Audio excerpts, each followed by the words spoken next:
ચોક્કસ હકીકત આધારે વડોદરાથી મુંબઈ તરફ જતો એમડી ડ્રગ મેફેડ્રોન ડ્રગનો જથ્થો 1 કિલોથી વધુ જથ્થો એક કારમાં એ એક્સપ્રેસ હાઈવે પરથી પસાર થઈ રહ્યો છે એની માહિતી મળતા સુરત શહેરની ક્રાઇમ બ્રાન્ચે સુરત એસપી રાજેશ ગઢિયા અને એમની જે ટીમ છે એસઓજીની ટીમ એ અમારી મદદમાં આવેલી હતી અને એક સંયુક્ત ઓપરેશનમાં સુરત શહેર ક્રાઇમ બ્રાન્ચ અને સુરત ગ્રામ્ય એસઓજીએ આ બે આરોપીઓને 900થી વધુ ગ્રામ ટોટલ 977 ગ્રામ મેફેડ્રોન જેની કિંમત 30 લાખ રૂપિયા જેટલી છે એ પકડી પાડવામાં મોટી સફળતા મળી છે.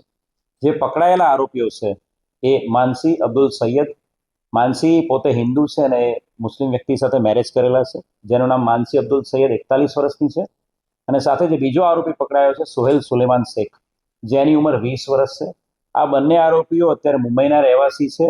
એ સાંતાક્રુઝ ઈસ્ટ મુંબઈમાં રહે છે. બંનેના આજુબાજુમાં જ ઘર છે અને ઘણા વર્ષોથી એકબીજાને ઓળખે છે.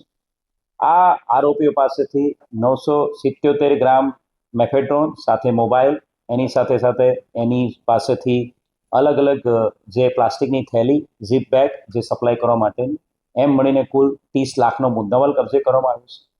પ્રાથમિક જે પૂછપરછ કરવામાં આવી છે માનસી અને સોહેલની, એમાંથી એ ખબર પડે છે કે ભાઈ વડોદરા રેલવે સ્ટેશન પર કોઈ એક મહિલા એમને આ ડ્રગનો જથ્થો આપ્યો હતો. એ લોકો મુંબઈથી બાય કાર, ભાડાની કાર સાથે એ લોકો મુંબઈથી નીકળ્યા હતા. વડોદરા એક મહિલા પાસેથી એમણે આ ડ્રગનો જથ્થો, રેલવે સ્ટેશન પાસે એક મહિલા પાસેથી આ ડ્રગનો જથ્થો લીધો હતો અને આ ડ્રગનો જથ્થો એ મુંબઈ લઈ જઈને એ પોતે અલગ અલગ વ્યક્તિઓને સપ્લાય કરતા હતા, ડ્રગ પેડલર તરીકે કામ કરે. જે ઇન્ટ્રોગેશનમાં જે ખબર પડે છે એ પ્રમાણે માનસી અબ્દુલ સૈયદ એ 2015થી પોતે પણ એમડીનું સેવન કરે છે, ડ્રગ્સનું સેવન કરે છે અને ડ્રગ એડિક્ટ છે અને ઘણા લાંબા સમયથી ડ્રગ્સના આ સપ્લાયના અને પેલ્ડરના અને બિઝનેસમાં સંકળાયેલી છે. આની પહેલાં પણ ઇન્દોર ક્રાઇમ બ્રાન્ચ છે અને 2021માં 100 ગ્રામ એમડીના ડ્રગ સાથે પકડેલી છે. ઇન્દોર ક્રાઇમ બ્રાન્ચ પોલીસ સ્ટેશનના 29/2021ના ગુનામાં એ 4 વર્ષ જેટલું જેલમાં રહેલી છે અને 4 વર્ષ એ જેલમાં સજા કાપ્યા બાદ એ બેલ આઉટ થયેલી હતી.